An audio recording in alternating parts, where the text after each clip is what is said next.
การจัดการเรียนการสอนแบบทักษะขบวนการเก่าขั้นนี้เป็นการดำเนินการเพื่อให้นักเรียนสามารถปฏิบัติงานให้เป็นไปตามลำดับขั้นตอน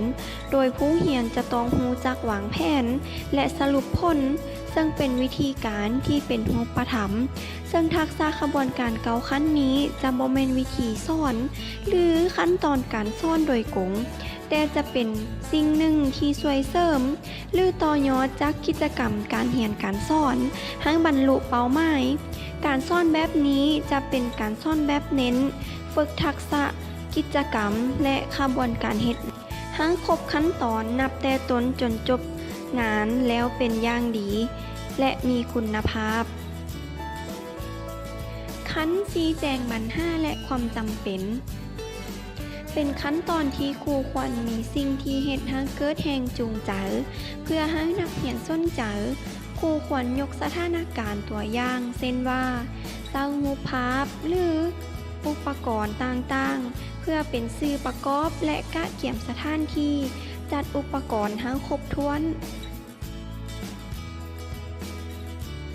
ขั้นคิดวิเคราะห์วิจารณ์ขั้นตอนนี้เป็นขั้นตอนที่ผู้สอนจะต้องได้แบ่งกลุ่มและผู้สอนต้องได้เสนอข้อมูลเนื้อหาของบทเรียนขอบเขตแนวทางและสถานการณ์ก่อนการปฏิบัติโดยกระตุ้นให้ผู้เรียนได้มีการค้นคิดหาคำตอบและเปิดโอกาสให้นักเรียนได้แสดงความคิดเห็น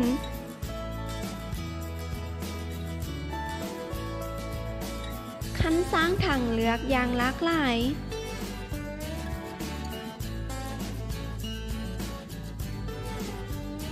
ขั้นตอนนี้แม่นขั้นตอนที่ต้องแสวงหาศึกษาข้อมูลให้ละเอียดว่าอุปกรณ์ประกอบมีหยังแดสังเกตและค้นคิดว่าจะดำเนินการแนวใด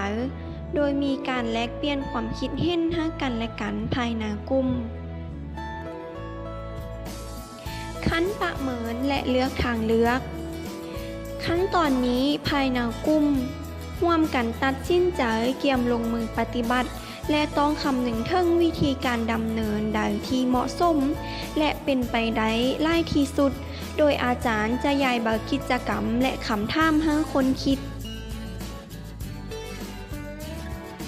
ขั้นกำหนดขั้นตอนและลำดับ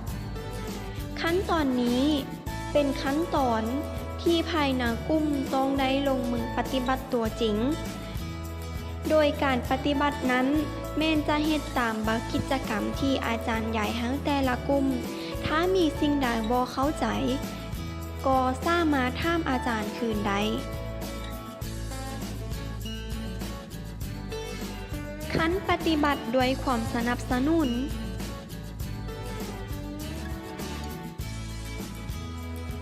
ภายในกลุ่มพร้อมกันปฏิบัติด้วยความตั้งใจและมีความกระตือรือร้นเพลิดเพลินกับการประดิษฐ์อุปกรณ์ครูติดตามและแนะนำเพื่อหลีกเลี่ยงการเกิดข้อผิดพลาดในระหว่างประดิษฐ์อุปกรณ์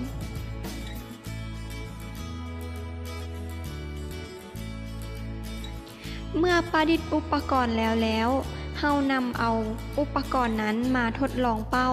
ว่ามันจะเกิดมีเสียงขึ้นแท้บ่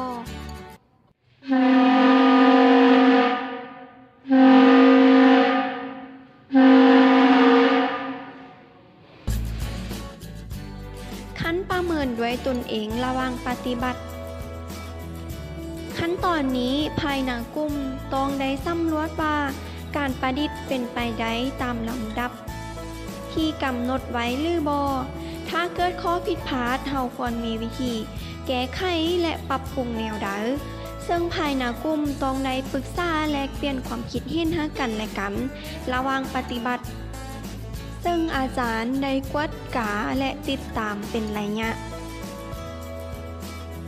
ขั้นปรับปรุงให้ดีขึ้นอยู่เสมอเป็นขั้นตอนที่ให้นักเรียนต่างนะกลุ่มขึ้นรายงานแนวพ้นที่ได้รับการปฏิบัติและครูก็ได้สรุปคืนพร้อมทางให้คำแนะนำและแนวทางเพื่อเป็นการพัฒนาการปฏิบัติให้มีประสิทธิภาพหลายขึ้น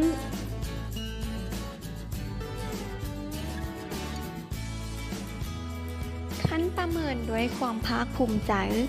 เป็นขั้นประเมินคนการเรียนรู้ของนักเรียนแต่ละคน โดย